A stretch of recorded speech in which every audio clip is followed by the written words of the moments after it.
강철의 연금술사를 보면 다양한 국가 연금술사가 등장하죠. 오늘은 그 연금술사들을 알아보겠습니다. 강철의 연금술사 에드워드 엘릭. 주인공인 에드워드 엘릭, 오른팔에 단 오토메이 덕분에 킹 브래드레이가 강철의 연금술사라는 이명을 지어주었습니다. 사실 동생 알폰스를 살리기 위해 오른팔을 희생했었지만 국가 연금술사 시험을 취득할 때는 동분해란, 즉 이슈발에서 잃었다고 둘러댔죠. 오, 황혼의 기시까? 頭部の内乱で 특이사항으로는 12살에 국가 연금술사를 취득하여 역대 최연소 타이틀을 거머쥔 천재소년. 진리의 문을 보고 왔기 때문에 연성진을 그리지 않고도 연금술이 가능합니다. 강철이라는 이명답게 오토메이를 칼 모양으로 연성하여 싸우는 게 일반적이지만 오토메이를 부숴먹는 경우가 많아 검이나 봉을 만들어 싸우는 경우도 자주 볼 수 있죠. 보통 사물을 물질화시켜 싸우는 방식이기 때문에 특별한 약점은 없지만 근접 공격이 주를 이루고 체술이 기본적으로 강해야 한다는 단점이 있습니다. 불꽃의 연금술사 로이 머스탱. 불꽃을 주력으로 다루는 능력 덕분에 불꽃의 연금술사로 불립니다. 정확히는 불을 만드는 능력이 아니라 산소와 수소, 그리고 대기 중의 먼지 등을 조작하는 능력이죠. 보통 소년 만화에서 불꽃을 다룬다고 하면 주인공급으로 전투에 특화된 능력을 보여줍니다. 로이 머스탱도 그런 만화의 클리셰를 벗어나지 않아 매우 강한 공격력을 가지고 있죠. 실제로 호문클루스를 무려 2명이나 잡아낸 인물이며 프라이드 또한 로이의 능력을 성가시다며 높이 평가한 바 있습니다. 今の国家錬金術師の中ではあなたの能力が一番厄介ですから 화력만 봐도 매우 강한 데다 연사도 가능하여 여러 번 사용 가능하니 말 그대로 인간병기. 자세히 보면 왼손 장갑과 오른손 장갑에 각각 연성진이 그려져 있어 양손을 사용하면 더욱 빠르고 강한 연성이 가능합니다. 다만 최대 단점은 비 오는 날, 습기가 많은 날은 젖은 성냥과 같아 불꽃을 일으킬 수 없습니다. 게다가 후술하겠지만 빙결의 연금술사는 그야말로 천적. 참고로 스승인 베르톨트 호크아이는 자신의 딸 등에 불꽃의 연금술 비전을 남겨두었고 그것을 로이에게 보여주어 불꽃의 연금술이 완성되었습니다. 철명의 연금술사 쇼우터커. 쇼우터커는 키메라와 생체연성 분야의 1인자로 불리는데 인간의 언어를 이해하고 말할 수 있는 키메라를 만들어서 명성을 얻어 철명의 연금술사라고 불립니다. 철명의 뜻은 꿰맬철과 목숨명. 하지만 국가 연금술사임에도 연금술 재능은 떨어지는 편으로 천재인 에드워드와 알폰스를 보며 시기와 질투를 품고 있었죠.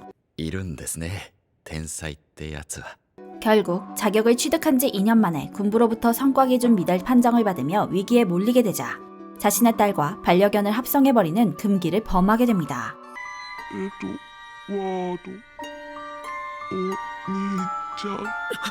이 사실이 밝혀지면서 칭호를 영구 박탈당하며 몰락하고 결국 스카에 의해 죽임을 당하게 되죠.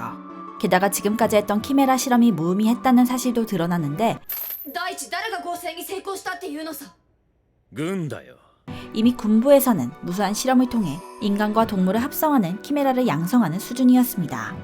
이렇게 개조된 인물들이 버젓이 활동하고 있던 것이죠.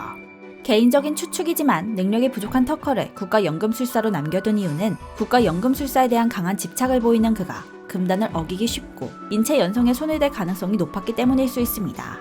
호문클루스 입장에서는 재물 후보로 관리하기 좋았을지도 모르죠. 今年失敗すると国家錬金術師じゃなくなってしまうんだよ 하지만 그는 실력이 부족해 진리의 문을 열 수 있을 정도의 연금술 실력이 없었기에 결국 재물 후보에서 제외되고 버려진 듯합니다. 철혈의 연금술사 바스크 그렌. 바스크 그렌은 총, 대포, 탄환 등을 연성하여 발사하는 능력자입니다. 철로 피를 부른다 하여 철혈의 연금술사라 불리며 한자로는 쇠철, 피혈을 쓰죠. 전투 시 손등에 고리를 두른 장갑을 착용하는 것이 특징이며 손가락 부분에는 연금술진이 새겨져 있습니다. 군사 격투의 달인으로 이슈발 내전 당시에는 온과 쇠로 된 무기를 연성해 원거리, 근거리를 가리지 않고 강력한 전투력을 발휘했습니다. 말 그대로 걸어다니는 요새라 할 만하죠. 강력한 실력에도 불구하고 초반에 스카에게 암살당하며 생을 마감합니다. 호로비요. 이때는 스카에 대한 정보가 전혀 없었기에 방심한 것이 패인이 되었죠. 그레는 호문클루스의 재물 후보 중 한 명으로 연금술 실력이 확실히 뛰어나다는 점을 작품 속에서 보여주었습니다. 호환의 연금술사 알렉스 루이 암스트롱. 알렉스 루이 암스트롱은 220cm에 달하는 거대한 근육질 체격을 가진 연금술사로 호환의 연금술사라 불립니다.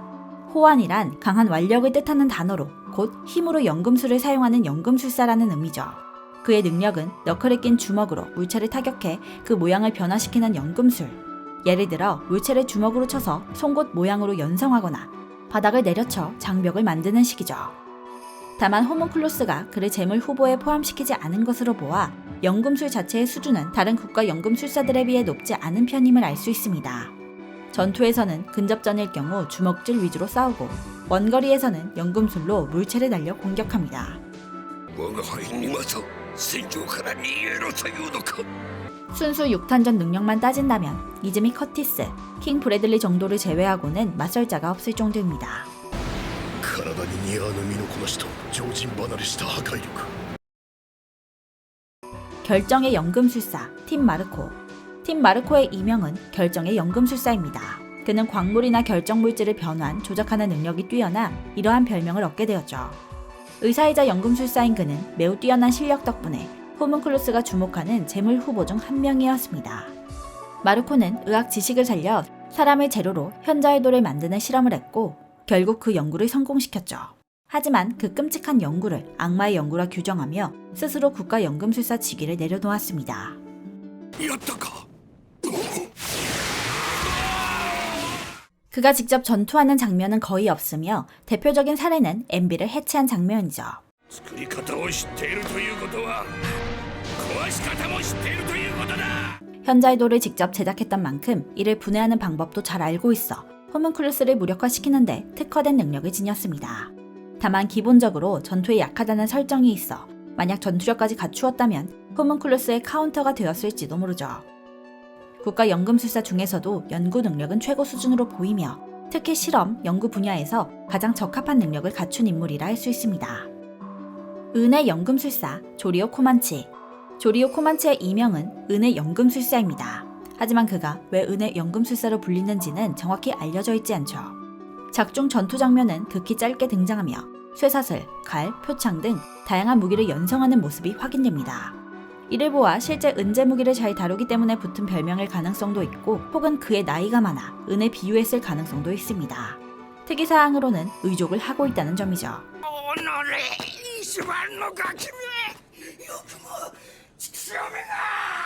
이는 이슈발 내전 당시 입은 부상이 회복되지 않아 절단한 것으로 추정됩니다. 홍련의 연금술사 졸프제이 킴블리.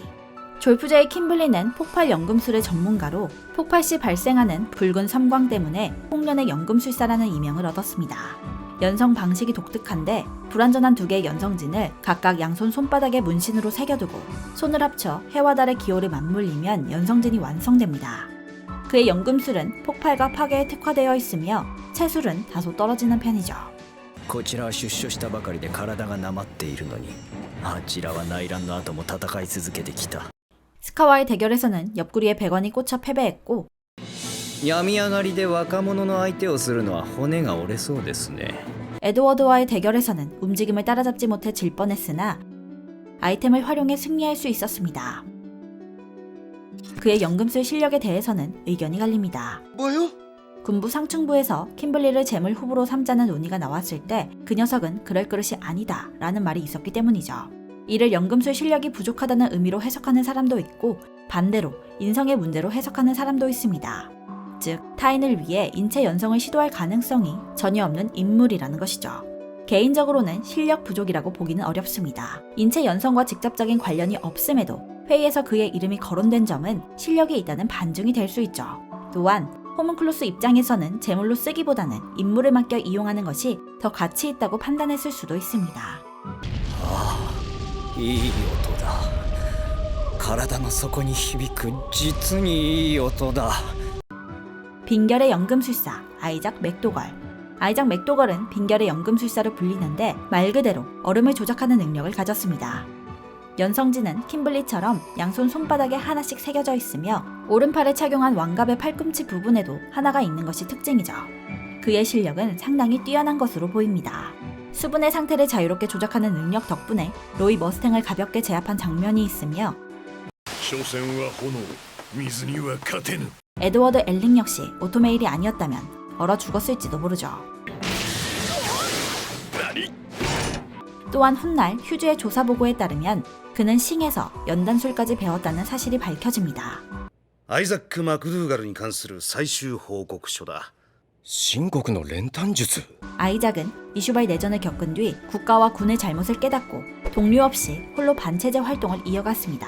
만약 주인공 일행과 함께 호문클루스를 막았다면 로이 머스탱 못지않은 활약을 했을 것이라는 평가도 있죠. お前もイシュバールでは見たはずだ。